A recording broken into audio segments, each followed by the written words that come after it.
Hello नमस्कार दोस्तों, स्वागत है आपका मेरे YouTube चैनल पर जिसका नाम है माँ का संसार। कैसे हैं आप लोग। आज मेरा अश्विन मुझसे एक सवाल पूछ रहा है जिसका जवाब मेरे पास तो नहीं है। सुनिए वो क्या पूछ रहा है। अश्विन, आप क्या पूछ रहे थे मियाँ से? क्या करना है आपको? बाबू क्या करना है आपको? मुझे शादी करना है। क्या करना है? शादी करना है। शादी करना है? किससे करना है शादी? अमित चाचा से। लेकिन अश्विन, अमित चाचा का शादी तो हो गया बेटा, अब क्या करें? किससे जाऊँ चाचा का शादी? चाची से हो गया, चाची से। मैं करूँगा उनसे शादी। पर अमित से तो फिर अमित चाची का क्या होगा? अच्छी वाली चाची का क्या होगा फिर? कुछ नहीं होगा।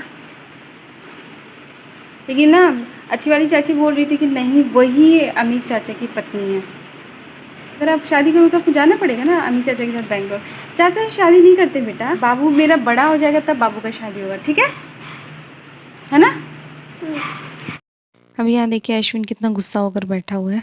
मुझसे गुस्सा हो गया कि ऐसी जिद लेकर बैठा है, इसको मैं पूरा नहीं कर सकती अभी।